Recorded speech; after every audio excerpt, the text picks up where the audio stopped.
Every day you wake up with a choice. You can either face life's challenges head on or let life happen to you. A few years ago, as a family, we decided to make a change. We wanted to become wildly capable. Now we're on a mission to equip ourselves with the knowledge and skills necessary to thrive. We want to train hard and run fast towards our goals. And we apply this energy to every aspect of our lives. Parenting, business, health, and marriage. This show is designed to explore ways to increase our capacity and enable us to aggressively live out our calling. We don't shy away from challenge. We charge the storm. This is the Wildly Capable Show.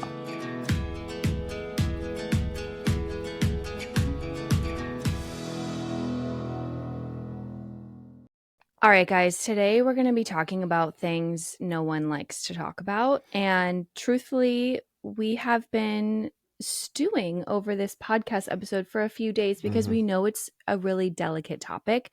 But then we were also on the flip side saying because it's so important to our family parenthood journey, we should just talk about it on the show. So we're going to be talking about the things no one wants to talk about, which is how to discuss the hard topics in life with your kids, like the ones you already know are in your head. Like you don't really want to have that conversation. You might have it like a few times. It's not even just how to discuss them with your kids.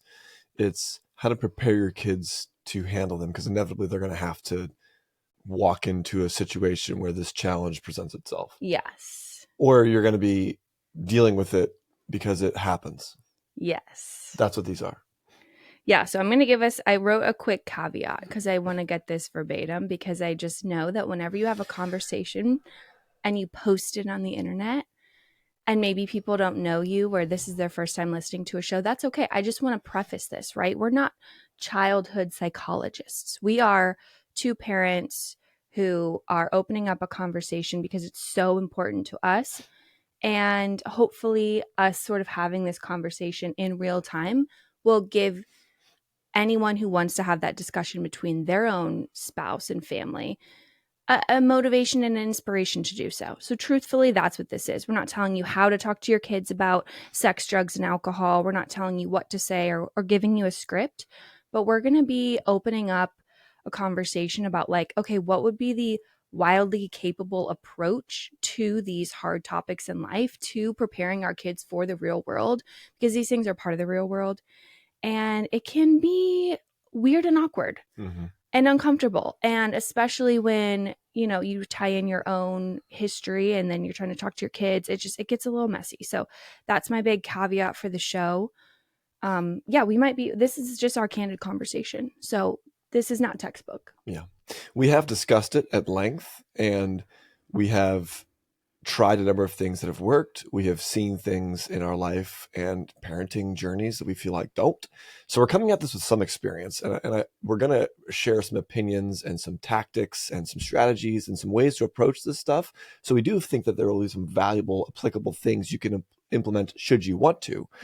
But yes, the important thing to get out of this episode is that I feel, and we feel, too often and too frequently now, we're relying on some kind of like worldly mechanism to help get our kids prepared to deal with this kind of thing. Or we're just sitting back and hoping that our kids won't deal with these issues.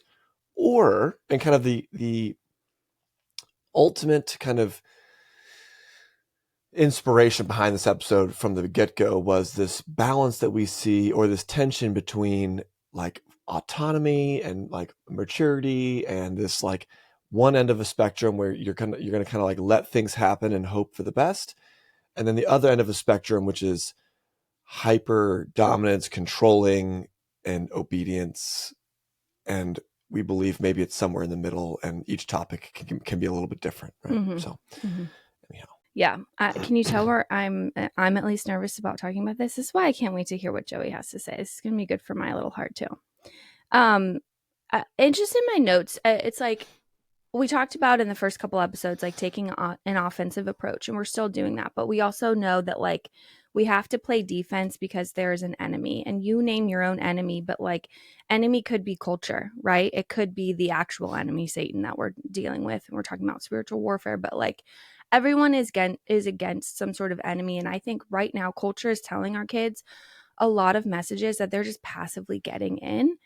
And it's sneaky, it's tricky, it's everything from overconsumption, and you see this through the get ready with me's on YouTube, or it's the just live your life and do what feels right, and like give into your food cravings every time, and have zero boundaries around food because you are, perfect the way you are, to having this like YOLO mentality, or always taking the more comfortable route, right? So like culture is like just, and it does it to us too. Like culture wants us to just be comfortable, like what's the phrase? Like fat, happy, and something, just chilling, not doing anything the hard way.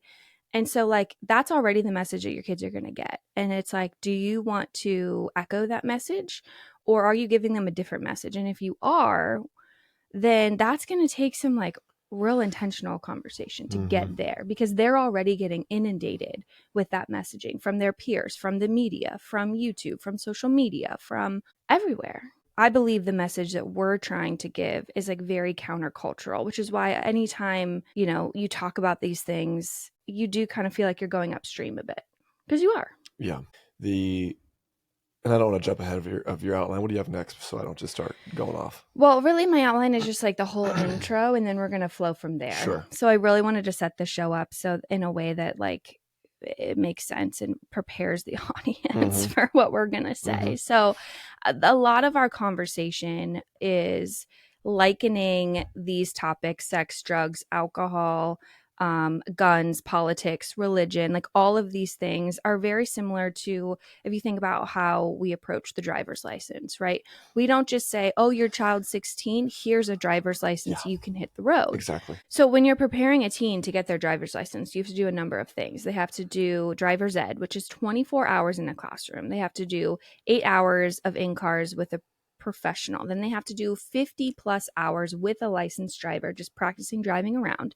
Then they have to do the maneuverability test and then a written test, and then they get their license. And even then, in some states, I think in our state, there's like restrictions on what they can do. They can't take a whole carload of kids from day one, right? I think you have to be 17 before you can have more than 2 passengers. So this concept is helpful because I think it's really easy for age or milestone to just kind of be like, okay, well, we made it this far now. Okay, here. So alcohol is a good example. Here, let's wait till you're 21, wait till you're 21, wait till you're 21, because that's the law. Yes, we want to respect the law. Now you're legally able to drink. Okay, that's an approach. You can take that approach. But we're also in this conversation with our own backgrounds, knowing that those conversations maybe could have gone a different way. I think our approach to define it really clearly, and I think you did a great job of kind of setting that stage, is I don't like the ambiguous number that some societal leader chose that says,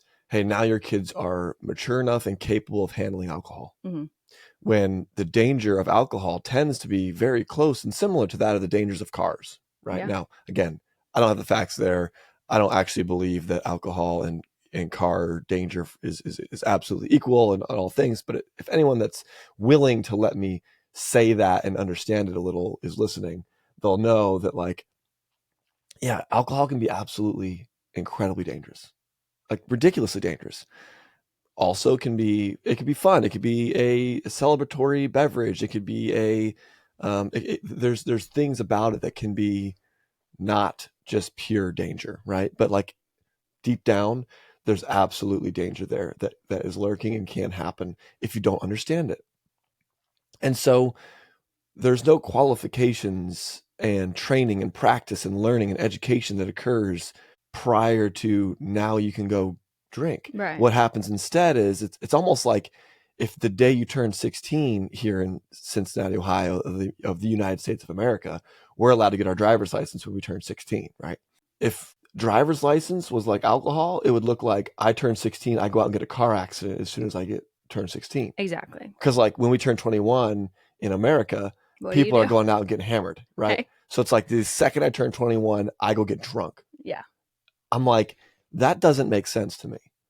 And so that mindset of what we're trying to say is, let's treat some of these difficult things more like a driver's license and less like how the government treats alcohol. Mm-hmm. And I think that we should treat alcohol as a family less of just an age restriction and more of a training and practice. Man, if you're mature enough to, one, metabolize, but also understand and manage alcohol, then you're mature enough to drink it.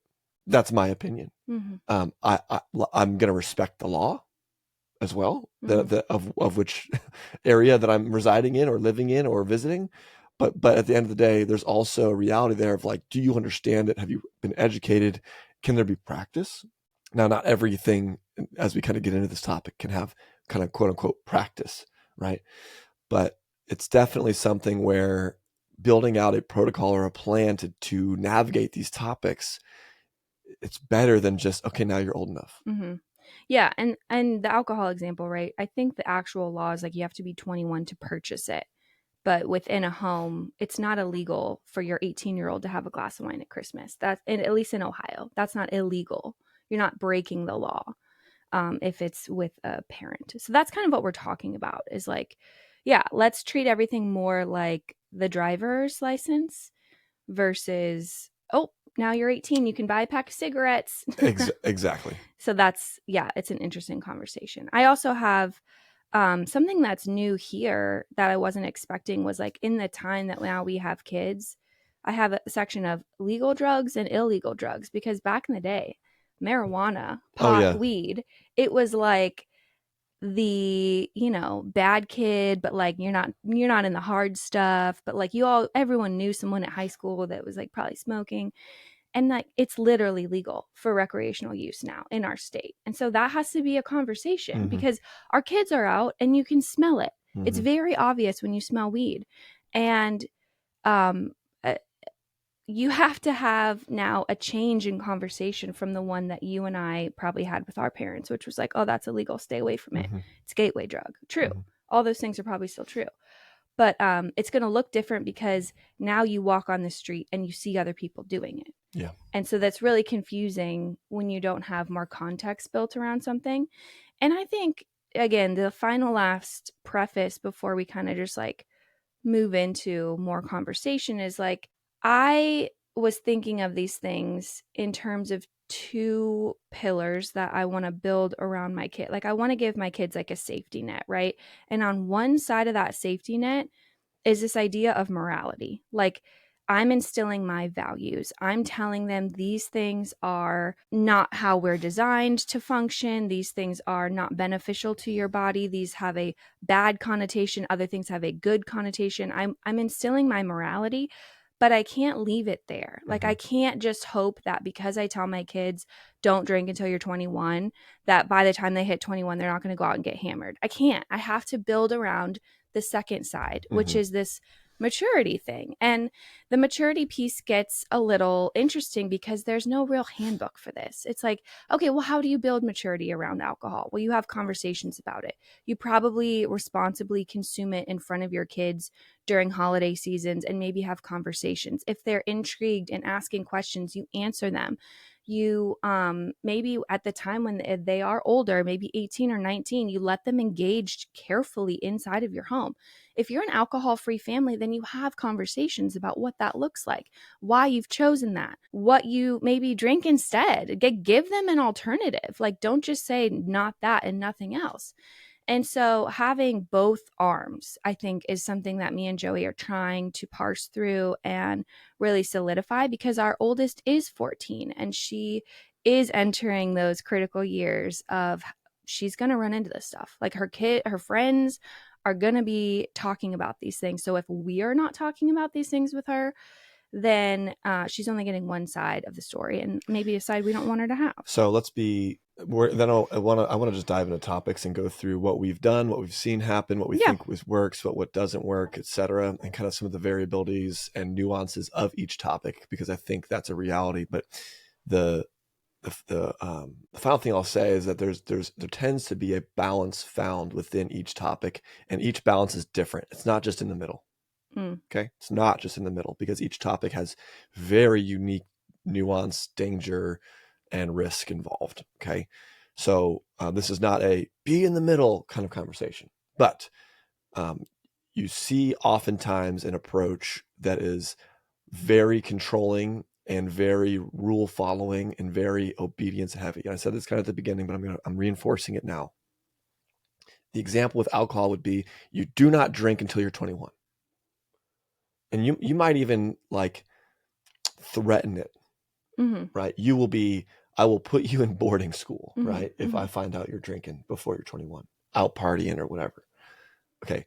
The other side of that, we're also not saying this because I don't want you to walk away from this podcast episode and think, wow, Joey and Elizabeth are just wild, like, and free, crazy people that are like, woohoo, we drink with our kids. No. Because that's definitely not the case either. But there is that other extreme, which is just, I'm going to call it the laissez-faire. I'm going to call it the do whatever you want.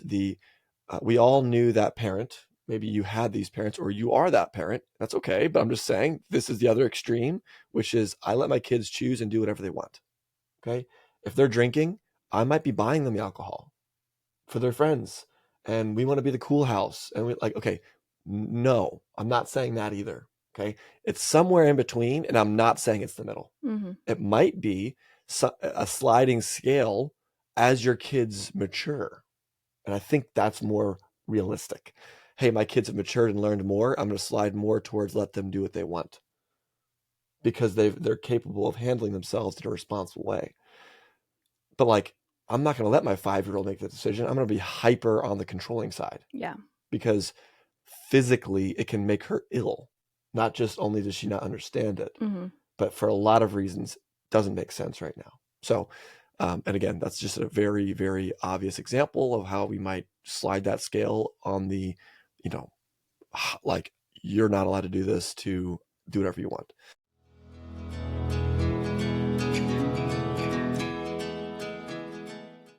Okay, you guys, can I be real with you for a second? I am a little worried we're going to get canceled over this episode. So Joey and I really just have a heart for having real conversations that are actually helpful and effective on the podcast.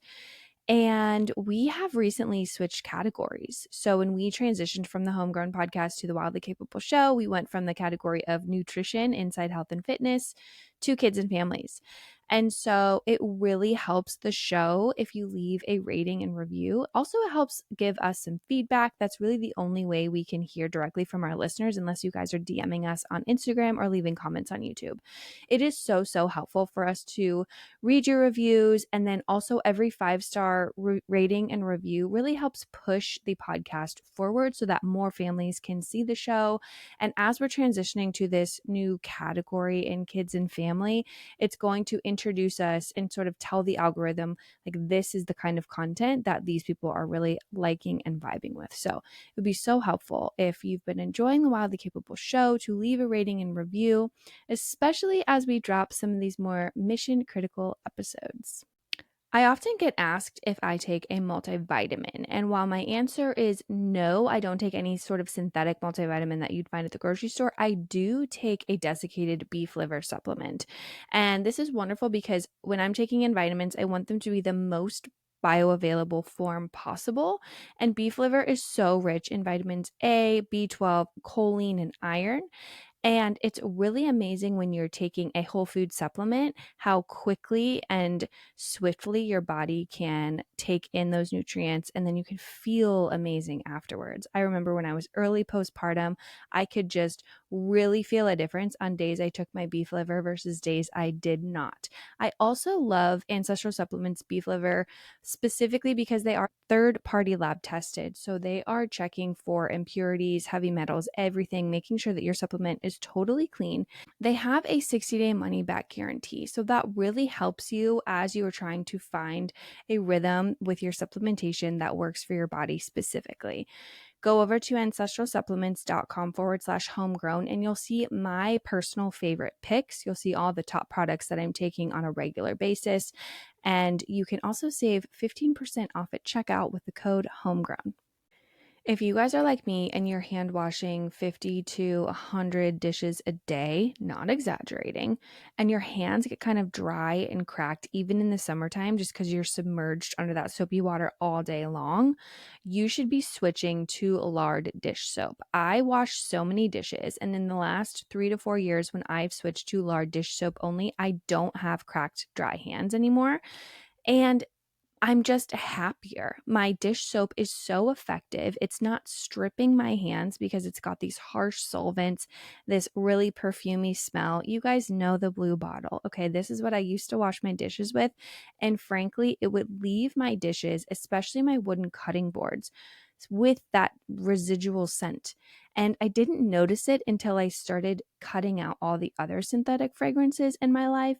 And then you have a super nose. If you guys have been on the crunchy journey, you know what I'm talking about. The moment those synthetic fragrances hit you for the first time in a while, you're like, how did I ever use this product on a regular basis?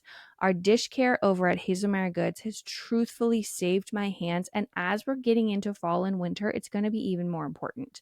If you try our lard dish soap, which comes in a pack of 3, it lasts me a little over a month. So it's a great bang for your buck.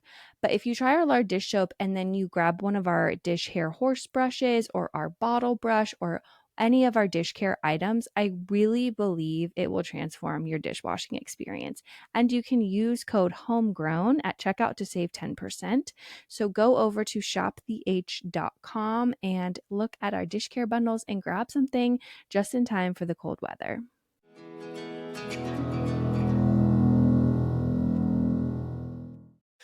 So we're already on the topic of alcohol, but I'm going to change gears and we'll get back to that because I feel like we've even covered it a decent amount. And I think that this sets the stage because it feels a little bit more obvious to me, and it's something that I've been practicing in the house a lot from an early age, and I feel like my parents did a really good job with this themselves. So guns, okay? You are either typically a gun family or a non-gun family, and neither family is wrong and neither family is right, but that is kind of the world that we tend to live in. And by non-gun family I mean like either ambivalent or against, like anti. I don't want to have anything to do with guns. Mm-hmm. They freak me out. I don't want to touch them. I don't want to see them. And or you are the gun family, which is we have guns in the house. We regularly use them. Maybe we do it for recreation use. Maybe we're a hunting family. Regardless, that tends to be what I see. Okay. So maybe there's 3 types really, because like the ambivalent non-gun owner is like, I'm not really, but then there's like the kind of hyper anti. Regardless of where you fall in that category, the argument cannot be disputed that guns are dangerous. Okay, and that's where it's like I wanted to start with guns because it's like you can't come to me and tell me that guns aren't dangerous. They're literally the most obvious dangerous thing on the planet. Mm-hmm. And so when we're dealing with something dangerous, we want to protect our kids. We want to do that intentionally. Um, we want to educate and prepare our kids to be safe. Okay. When I was growing up, the horror stories that were happening all the time on the news and parents sharing, drama and whatever else was, so-and-so has a gun in the house. And like, did you hear about that one kid that, picked up a gun and shot his friend or something like that? And gun accidents, right? This was, and maybe it still is, but I don't watch the news. Maybe I just don't know about it. But, those are the kinds of things that can happen when you have people that are uneducated and unexperienced around something that is insanely dangerous. Okay. Now, you could look at the parent in that picture, you probably should, and think, wow, you maybe could have done some more things in your home to be securing your ammunition and your firearms more effectively. I think there's a lot of truth there. Beyond that, what could all the parents involved, whether it's the friends or the parents that owned the guns or whatever, what could they have done differently to prepare their kids to deal with that situation more maturely, right? We can't just say, oh, they're kids, they're never going to get it. Listen, I think that in the same way that we want to get our kids capable of swimming, so if they fall in the water, they don't drown, we want to prepare them to deal with a firearm. Now, if you can take yourself back to when you were, 10, 11, 12, 13, 14 years old. And if you were ever in a room and the first time you saw a firearm, maybe you saw a firearm earlier than that, like me. I grew up with guns my whole life, but there's a very mystical aura that surrounds this thing, Mm-hmm. right? It's mysterious. It's hidden. It's not for you. It's for adults only. It's dangerous. Maybe it's exciting. And that is a very, in my opinion, dangerous thing to let linger, right? This mystical aura. It needs to be, and so the phrase that we've been using in our household, the reason why we're bringing this up is I strive to demystify these topics. Okay. But for guns, I want to demystify guns for my children. What does that mean? It means that when they encounter a firearm in any kind of situation, I hope that they don't, but with friends or another adult, anytime in their life, I want them to be the most experienced person in the room. That's what I want. I want them to be in a room and their friend pulls out a gun and they look at their friend and say, "Whoa, what are you doing?" And they're not excited at all. They're not like, Mm-hmm. "Whoa," right? Mm-hmm. They're not feeling that. Their first thought is, "Don't point that at me." Mm-hmm. Their second thought is like, one, we shouldn't be doing this, but like also, that second thought could be like, "Is that loaded? What are we doing here?" And so experienced that they're going to take control potentially of the situation or just leave. Hey, this person's clearly not safe. I don't trust them. I've seen what guns can do. I'm out of here, right? Because the kids or the friends or the people that are like that maybe aren't demystified, they're like a deer in the headlights. And so I want to demystify that. Okay. And so you're probably all, as you're hearing me talk about this is where the framework that we're going to be using as we talk about these different topics originated, Mm-hmm. right? It's with guns. And so you're probably already kind of following, filling in the blanks of like, man, where's Joey going with these different topics? But we want to demystify these topics, right? Yeah. And so guns, how have we done this? Let's talk tactical now. Early age, I want my kids to handle and hold guns. And every time we bring out a gun, we repeatedly say the same thing about those guns, right? So we're exposing them to them early. And it's holding the guns, becoming familiar with them well before they can shoot them, okay? And always in a safe way. And the first thing we always say is we would never point this at somebody. And we ask them why, and we repeat it back, because almost like memorization. Hey, this is a gun. What do you do? Don't point it at anybody. Keep your finger off the trigger. And then it's once you've done that, is the safety on? And it's almost becoming a really annoying quiz for my kids. Yeah, I know. I'm not pointing it at anybody. I checked to see if the safety was on. It's like I want them to be so familiar with gun safety that it's like annoying because it's that big of a deal. And I think guns can be that dangerous.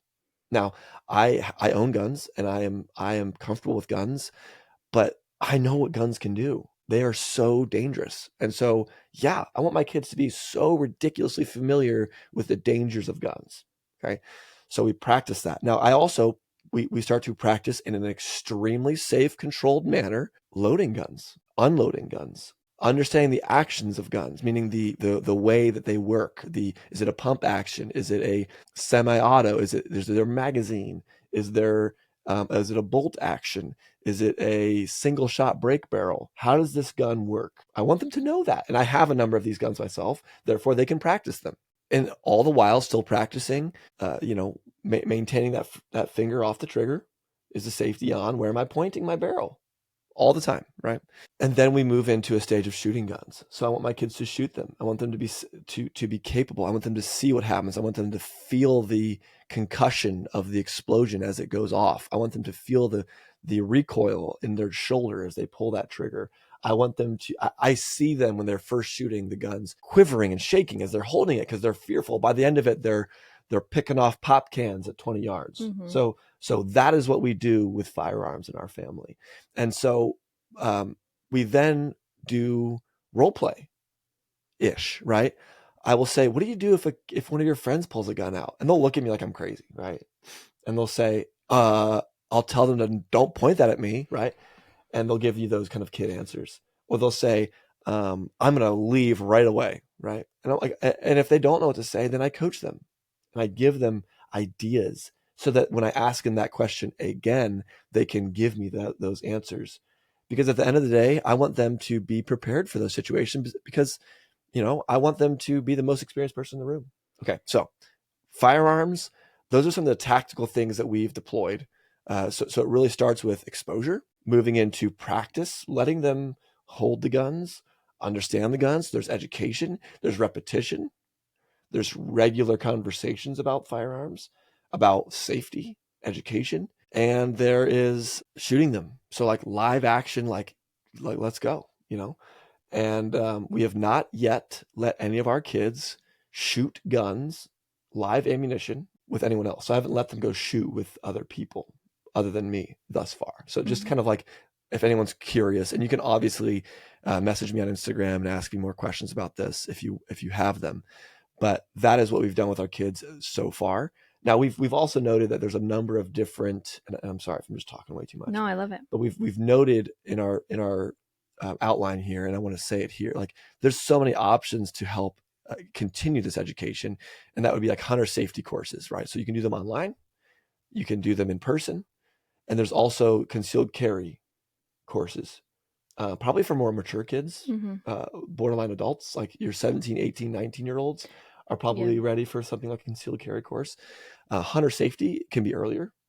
They also hammer home a lot of these different methods and conversations that I've already been having with our kids. And a lot of the stuff I learned because I've taken multiple of these courses myself. That being said, those are things that you could also deploy if you're like, well, I just want more, or I'm not totally comfortable, or I'm not 100% confident. There are other things you can explore.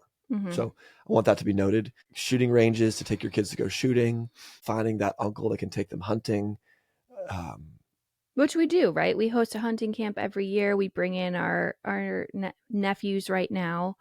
Nieces, I'm sure, will be open when they reach a certain age, and we practice that with them. Obviously, they have their parent there, but it's important to us, and I think it's important to the whole family just to have that exposure. And we actually have, I don't know if you remember this, but we have an encounter where Sophia had a child who brought out a gun and she had to run to us. Now it was like A BB gun or something. BB gun. Yeah. But I mean, he was shooting squirrels in his backyard and kind of being a little willy-nilly with it. And it was the middle of the day. I just felt like that wasn't the safest environment. And so she came right home, and I'm talking maybe she was 8 or 9. Like, this is young. So I'm really thankful for the lead you've taken on that. I grew up older. I became familiar with pistols. My dad took me to a shooting range. If he would go out of town and I was home alone, he would leave the gun with me in a safe, and we'd do the fingerprint thing. And so I did get some training, but it was older and it was with a pistol, mostly for like home defense. I never did hunting stuff, but I do think it's important to say, like, we've actually encountered that before, and it was a good test run. I'll say that was a very light version of what could happen, and exactly the protocol. It unfolded the way it should have. Let's talk about alcohol. So what have we tactically done thus far now with alcohol? So as we went through the firearm thing earlier on in our children's life times, we then transitioned into, well, what else is dangerous out there? And we're like, man, alcohol is dangerous, can be dangerous. Yeah. And we are not a 100% alcohol-free, anti-alcohol family, although I will say we don't drink a tremendous amount. We definitely had seasons in our life where we've consumed more alcohol. And we're probably currently in a season where we drink the absolute least. And has a lot to do with our health journeys and the things that we're pursuing. And it just hasn't fit in much. But Christmas time, if someone offers me a glass of wine or something, I might take it. It is what it is. Yeah. So, all right. That being said, alcohol. We want to use the same principle of demystifying for alcohol as well. And so we've been doing that. And so we are not, again, this is where we're going to get probably some hate, because it's like we are trying to do what's best, and we are tackling these decisions. And obviously our hope is that you will have conversations with your spouse, significant other, another friend, someone, if you are parenting, to chew on these concepts yourself. Okay. If you disagree, good. I just want people to be having these conversations to deal with these things, or to be thinking about this differently than just hoping. Mm-hmm. That's what I want. So my hope here is people are going to approach these topics with intentionality and aggression, because they're going to be potentially a problem in your child's life someday. And so let's deal with it rather than hope for the best. That's what I want out of this conversation. So what have we done? We are very open about alcohol with our kids. We are not ever telling them any restrictions around alcohol. We certainly do not give them alcohol to drink as just like a beverage that they can consume. Mm-hmm. But we're very pro, you can taste this if you want to. Mm-hmm. That's how we have found thus far we can promote exposure. I feel like alcohol is one of those things that I would rather be in a situation where, one, my kids are not so mysterious and so exciting that as soon as I turn 21, I'm flying off the handle, and I'm hiding this from my parents if I'm 18. I don't want that. If my kid's 18, they drink, I would happily talk to them about it. And additionally, I'm thinking of worst case scenario, right? So for me, worst case scenario is my kid, one of my children, go out and they get into a situation where everyone's drinking and they want to too, and they know it's wrong because I've told them that they shouldn't, and they do it anyway, and they become they become inebriated in some capacity, whether it's blackout or they shouldn't drive. But now they are fearful of punishment, so therefore they try to drive home to hide it. So ultimately, I'm trying to prevent that from happening. I don't want my kids to, I don't believe the alcohol inherently in itself is as dangerous as alcohol and then doing something you shouldn't. It's not just driving. There's a lot of other things you can do after drinking that can be dangerous. Mm-hmm. Obviously, if you get alcohol poisoning, that can be dangerous. But drinking and not being responsible is kind of the most. I would rather pick up my child who has consumed too much alcohol and talk to them about it, and maybe come up with ways where we can do things better the next time, and or set some boundaries as a result of that, then they try to hide it from me because I've set such severe boundaries of not until you're 21. So that's one way that we've been doing it. So early exposure, allowing our kids to taste it, not being super stressed about it when they do drink it. And we even tell them, and we regularly talk through scenarios where you're going to be at parties someday, people are going to be drinking, this is what's going to happen. Because I've been there. I've been to those parties. I've been in that age group. I've gone through that growth period in time. And so I want to regularly talk about that. Similar to, hey, what do you do if a friend pulls a gun out? Hey, what do you do when you're at a party and you drink? So I want them to know that, hey, if you decide to drink, one, be really aware and responsible of what you're drinking. Well, Dad, I'm not going to drink.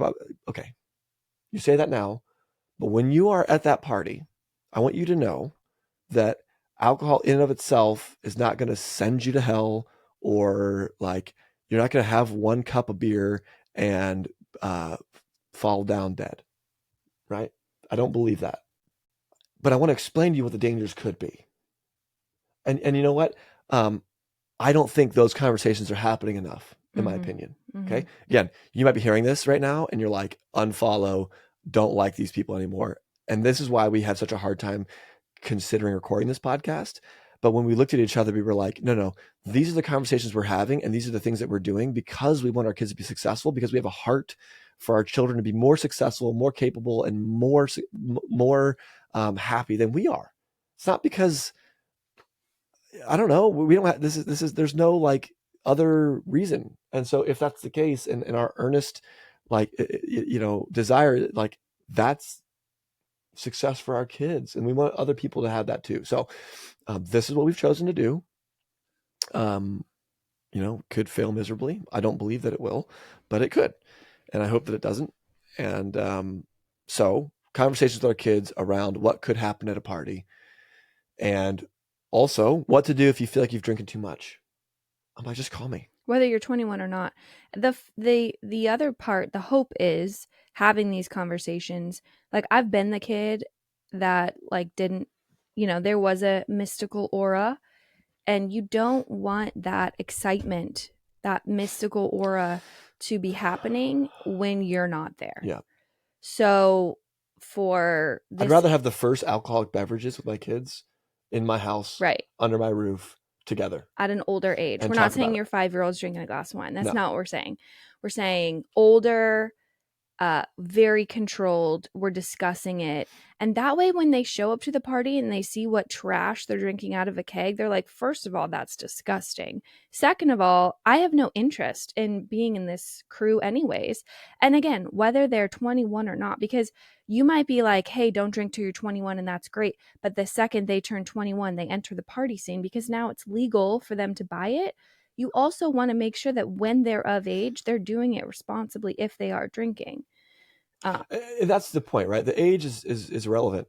It's the maturity. Yeah. So you can have a 20-year-old, you can have someone that waits till they're 21 until they drink and be super squared away. So Yeah. we're not saying that's not the way to do it. We're just saying that every kid, every person, every human matures differently, and we need to treat them as such, especially with these different substances and situations and furthermore. So yeah, we've exposure, allowing our kids to drink with us in a responsible way, talking about it regularly, education. That's what we're doing. We're demystifying alcohol for our kids. That's our current approach that we are taking. And again, we're not a huge drinking family, so this is not weekly. How often you let them drink? Almost never. So let them it's drink like is a sip. Yeah, you dip a spoon in and you let them taste it. It's like, hey, Dad's having a bourbon, at hunting season opening day with the guys around the campfire. Mm-hmm. Dad, what is that? Dad, well, sweet, this is bourbon. Can I try? I'm like, yeah. Go get a spoon. They get a spoon. They dip it in there. They look at me like, ew, right? It's fine. Although Ruthie liked it, so that was sketchy. She did appreciate the taste. Anyhow, those would be like the simple ways, and we're going to continue progressing from there. Let's jump into politics.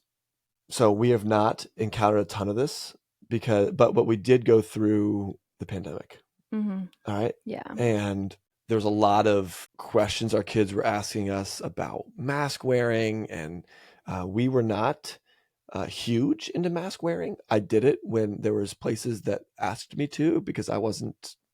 It wasn't like a huge. I didn't feel robbed of my freedom personally to do that. But ultimately, I was not a huge believer in masks. Just to be really frank and blunt. Mm-hmm. But I'm a people pleaser, so I was fine with doing it. The way that we've navigated this with our kids, and what we are attempting to do, because our kids are not totally at a place where they fully understand politics just yet, but we are talking about it, you and I, about how we can do it. So this one will be quick for me. Is I really don't want to raise children into raise adults that are viewing one side or another, depending on where they tend to lean, as bad. That's the objective, okay? The objective is not to coerce them into believing what I believe. Now, here's where we draw the line, okay? We do have beliefs that are in accordance with our faith. And some of those we do talk about with our children. I talk about abortion with Sophia, just to be clear. Yeah. My 14-year-old, she asks questions, and I talk about it. And again, there's no if you have kids, when I say this, because if you don't have kids, you might have a hard time articulating this thought. But this is not like mind control. The way you speak and communicate to a child can look like we're just coercing them or manipulating them. But the reality is that your children are going to start to believe things that you believe. That's just what happens. And so that's why it's important from a political perspective to understand that people that believe something different than you, they're not bad people. And that's something that is difficult to deal with. But we are at a young age trying to hammer that home, because at the end of the day, another belief that we would have is that from a ministering and evangelical perspective, it's doing nobody any benefits in any regard ever to Demonize the side. Right, exactly. Yeah. So anything, I don't have anything else for politics, but that's kind of the approach that we're taking. Yeah. Regular conversations, talking about the divide. There were some people that really aggressively wanted masks to be worn, and therefore, like, maybe even judged people for not. And so we're having those conversations because our kids lived through that, and how we want to love everybody, no matter what we think and what we believe. Well, I would say the last like 8 to 12 years of politics have been unique and have been a unique Absolutely. time. And so, yeah, everything from I probably have these conversations maybe a little bit more regularly just because they happen at home. And then I do try to watch major events on the TV. If I don't bring the kids to sit down, they at least know that I'm watching it. So I watch like every presidential inauguration. Um, and I want to see if I don't watch every State of the Union, but the big moments where the new president is coming in, whether I voted for that president or not, I'm watching because I want my kids, one, I want to see it, but two, I want my kids to see like, okay, we're ushering in new leadership here. This is a moment in history. It happens every 4 years. Let's just appreciate it. But yeah, conversations come up often, and it's always within a circumstance. So it's like a question of like, well, if this happened, what would this person do? And so I think it's good to talk about specific examples, or I can share my own experiences. I will also say we encourage our kids to have open conversations with you and I, but we let them know, hey, when we're around extended family or friends, it's not always appropriate to say, hey, who did you vote for? Sure. Hey, what's your political standing on this? Because not everyone is comfortable talking about politics. We want in our home to be the practice field, right? We want our kids to Correct. say every dumb thing, to get it all out there, to say whatever term they have heard other people say, and then we can correct them. Yeah. And we want it to be a safe place for that. I'm not going to battle my kids on a political ideology if I have never had those initial conversations with them. So I want them to feel super secure and safe. I don't want them to be like, oh, I voted this way, or I'm scared of how you're going to react. I want to be like, cool, let's talk about it. Which issues do you feel this way on?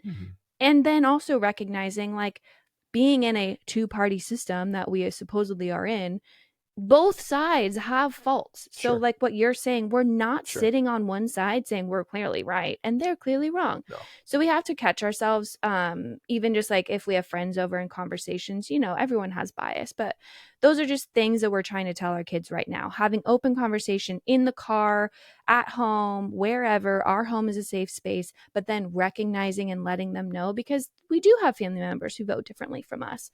And like, hey, we're not going to bring that up. Hey, we're not going to say if you vote for this person, you are blank, right? We're going to hold those maybe initial thoughts, keep them to ourselves, and maybe filter our language a little bit. So I would say that's the biggest thing we've done so far. Now, when it comes to like a really specific heated topic, like I'll use abortion as an example, I've answered the question as short and simple and concise as I can, and then I wait for a follow-up question.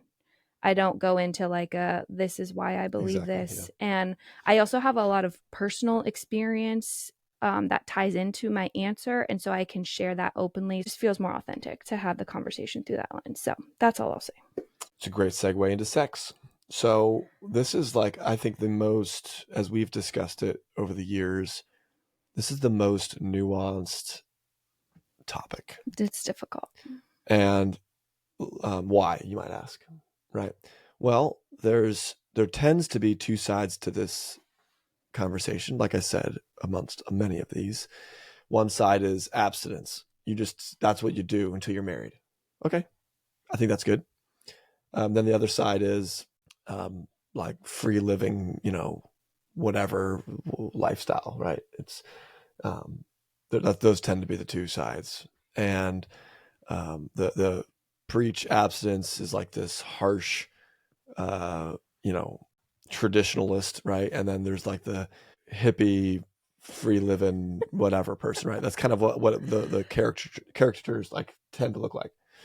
Okay, Let's unpack this because it is so much more nuanced, and how we've approached it thus far has been very different. And like, you have to find like roundabout ways, and like, it's not as simple as like bring the gun out so people can look at it. Yeah. I mean, like, if we're honest, it's like, you can't do that. You can't practice this one in can't a safe do that. way. You can't let your kid practice this in a safe way. So the sex topic is crazy because there's two risks, I'm going to call them, or dangers, or what I would believe outcomes. One would be, and I'm saying this just for effect, and please don't ridicule me, people, but in one risk is that it hurts the individual, you, okay, both emotionally. There can be a connection made there. I believe there can be some spiritual realities to that, but ultimately it doesn't potentially, other than maybe the person that you were with, it doesn't necessarily hurt other people in theory. Okay. So like, hurts you. And I think that there can be an impact on the person you were with, but like, at the end of the day, like in your long lasting life, there's an impact on you. Okay. That is, and maybe you could make the argument like your spouse someday, right? I've heard that. And then there's the second one, whereas because of unplanned, the reality of unplanned pregnancy, right? There's now you're dealing with a soul, a human, someone else that's going to have to potentially deal with this decision, and it may even impact them more than it impacts you. 100%. Okay. And so you've got those two kind of realities at play here.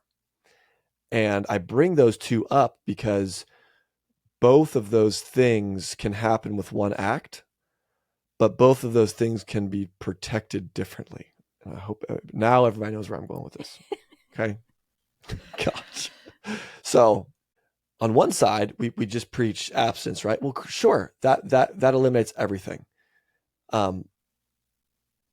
If you make a mistake on abstinence, right? Which humans make mistakes. You and I make mistakes every day, right? In life. And to expect our kids to be perfect is ridiculous, in my opinion. And what we should do is coach, educate, have regular conversations around this topic where we can. Okay. And we're going to talk about some of those tactics here in a second, but I want to continue to unpack this. Because ultimately what I'm saying is, I think coaching and promoting abstinence is great, but also if you find yourself in a position where you aren't, let's talk about the other risks at play here. And let's understand safe sex as well. Okay. That's kind of what we're talking about. And that's currently the approach that we are dipping our toes into. Okay. We're not like fully, jumped off the cliff, cannonball into this thing just yet. And we also we know that we're towing a fine line, because promoting safe sex almost feels like promoting sex before marriage. So there's this like weird, like, you can't do that, right? You love Jesus, and yet you're telling your kids it's okay to have sex. No, I'm not. I'm saying I've been a teenager, and I've been in my, like, I've been living on my own. I've been there. I know the challenges, the pressures, the realities, the situations you're going to find yourself in, because I've been in them. I know how challenging it can be. And being an adult that's been married for 10 plus years, you don't get it anymore. Okay. I guess that's me, but like, and I'm trying to say I do get it, but like, you understand things from a maturity perspective that your kids do not. They don't understand. We talk about all the time. They have, our teenager has a hamster brain. Okay. And I can't really exactly remember what it's like to have a hamster brain, but I know that I did. And it's not clocking to them. Right. So, yeah. I would rather my kids, like, it's almost a similar situation of, if they're going to drink, I'd rather they don't drive too. Okay. Right. It's like, hey, you went to a party and you drank alcohol. Well, don't drive. Don't go home with that boy. Don't, like, there's a lot of things that we're trying to avoid with the alcohol. Yeah. Right. And so we have those conversations. Hey, you can make, if you're drinking, you can make these mistakes. It's not just driving. Like, we don't talk about just driving. We also talk about sex. Like, hey, drinking can make you do things you maybe wouldn't have done otherwise. So maybe we're aware of that on the front end so that we can be prepared for it. So maybe we don't do it. Yeah. Okay.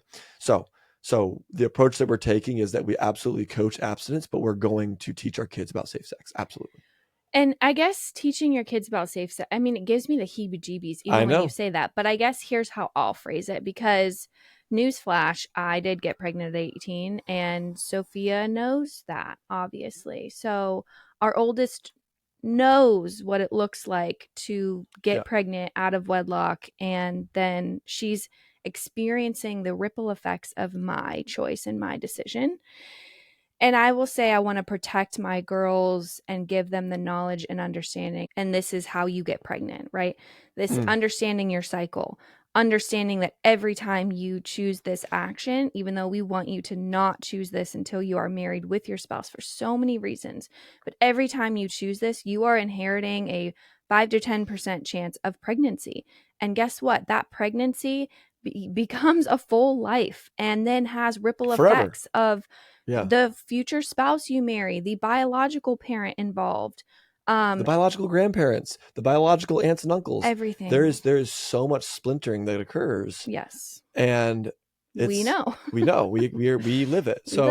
The reality is, yes, we believe that abstinence is absolutely the best way to live your life. But also, I'm going to talk to my girls.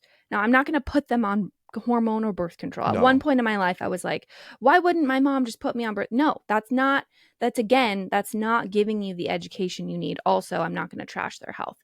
I am going to have conversations with them about what it looks like as a woman in your reproductive years. And guess what? We already have those conversations.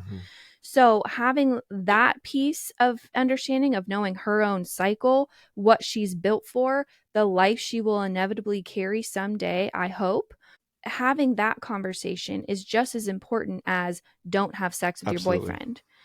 It's also not just don't have sex with your boyfriend, but like, let's talk about healthy physical relationships, because you can do a lot of things that aren't that still, yeah. So it's very nuanced. Like, I don't want there's no real practice that we can do with our kids. There's nothing that we've identified thus far.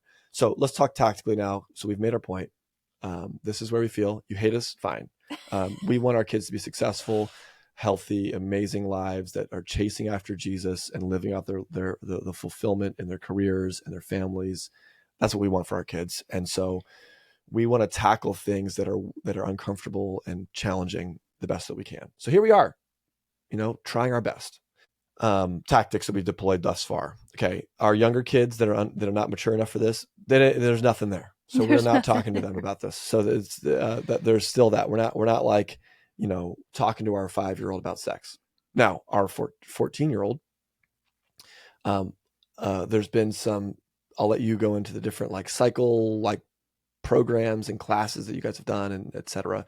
Amongst the conversations that you've had, you've kind of already talked about that. But me as dad, how do I do this? Well, having a daughter, I watch mature television with her. All kinds of weird relationships that occur that we can kind of discuss. And it doesn't mean that like I pause it in the middle of a sex scene and I look over at my daughter and be like, you know what's happening here? And I'll do that. Okay. You actually skip through the sex scenes because we know what's happening. We don't want her visual. We don't want to reinforce that in a visual. Like, I don't want those images in her head. So we skip. But what happens is that we're it's almost like normalizing it as a conversational topic within our family very slowly. Okay, very slowly. Because one, we don't want to be the super strange, awkward family that like is regularly and out of nowhere confronting her about sex, and then all of a sudden we're gone and we don't talk about it anymore. It's like we're not doing that either. And if you have a teenager, you'll know exactly why we're not doing that, because the last thing we need to do is just like create this super strange, weird disconnect. So that's one way. Within that, though, there's things that we can talk about, relationships and infidelity and cheating, like that kind of stuff happens in these shows that we are talking about, right? And you have to be somewhat intentional, but it also has to be somewhat organic. Like you have to be like talking about the show. Don't turn the show into a learning lesson. Otherwise you're going to kill the experience. Therefore your kid doesn't want to be hanging out with you anymore. So there's a fine line there, just as in my experience, use that tip. Yeah, it kind of naturally came about. So we watched the entire series of Lost, and she started picking up on these themes of like, why are all these dudes who got these girls pregnant kind of like not fulfilling their role as father? Yeah. And why then the ripple effect of having this not fulfilled role as father, now these guys growing up fatherless are all like emotionally tormented. We didn't plan that. We didn't like, oh, we're gonna do it, just naturally happened in the storyline. And so we're talking about it. Now, again, if we're watching a show, it's probably 20 years ago, because modern day television, even modern day television for teenagers, is basically pornography. Yeah, we We don't are do that. not exposing her to that. We do not physically watch the scene if we know that there's about to be something. Now, if it's like a Everybody Loves Raymond vibe, where like it's an implication of it, that's Totally. Yeah. PG for in our world. But in those shows, when there is a scene, we simply fast forward and it's not weird. And but like, that has occurred, right? Or you see the relationship, or you see this building tension between these two characters and what's going to happen, and there's a love triangle. We talk about that, because assuming that your kids are not going to understand like lust and infatuation with the opposite sex is silly. Like, they will, trust me, they will. And girls might get there sooner than boys do. And so I feel like we're on a fast track having 3 girls first. Conversations I hope to have. And I don't believe that this will be something that I will be talking with our daughters about, but I will with our son. And that's ultimately, we have to get to the conversations of you're going to find yourself in a room, in a situation, in a spot, in a position, in a place where this is kind of like going to feel like the natural next step in your life. You're going to find yourself there. And coaching through that of, here's the things you should consider. And one, trusting them enough to make a responsible decision once you've given them the amount of education that they need, knowing the implications of that for their future, for them, right? That first impact that we're talking about. And also that second impact of, hey, know that this can happen and will happen if you make that choice to have sex before marriage, but know that this thing over here can also happen. And so consider those things and be aware of those things, and know that these kind of situations are coming, so that you're not completely caught off guard. You're still going to be caught off guard. Like, it's just going to happen. But we don't need to keep beating this thing to death. Yeah, no, I think that's I think good. this is a very valuable conversation for all parents to be having, to be looking into it with their significant other, their people they trust, their family. When you're parenting your kids, consider these topics. Hey, something to add? Message us. Leave us a comment. Go to YouTube. Leave us a comment in the video, so long as it's not too explicit. And then reach out to us if you'd like. If you want to follow up on this, ask us a bunch of questions. We'll do a Q&A. Maybe we'll drop it in the Substack if we're getting too much hate. But yeah, we felt like ultimately, while for a while now, we've been talking about this kind of thing, and should we bring it on the podcast? Should we not? But at the end of the day, we were like, man, this is so, I'm going to call it mission critical, that we need to. And so I really pushed for it. So Elizabeth tried not to expose y'all to this. And so sorry, but here we are. And let us know what you think. Reach out to us. Man, if you feel like we have some things that are working well, you know what? As parents that are out here getting after it, that are really hoping for the best, we could use the encouragement. So believe it or not, reach out to us and say, hey, we think that's a good idea. If you see something that's glaringly, obviously bad, let us know. So we're happy to discuss and keep the conversation going, because we want to find the best approach that we possibly can for our children. I do have a list of resources I'm going to put in the show notes, one of which is the Body Talks Basic Puberty course that I walked through with Sophia, and I will walk through with our younger girls. And Megan is giving this audience a 10% discount with the code Homegrown. So I'm going to put that down below. There's also a good Instagram channel at birds_bees that kind of has a course and walks you through how to talk to your kids about sex. They have an optional segment there about incorporating faith in sex. So if you are a Bible believing Christian, they cover that as well. And then, yeah, I'll just like put a little bullet list down below of just resources that we've kind of talked about. Um, or maybe think apply to this conversation. If you're like, I just want, someone else to speak into this area, I'll put that in the show notes. So just scroll down there. Love it. All right, friends. Till next time. That's a wrap. That's a wrap.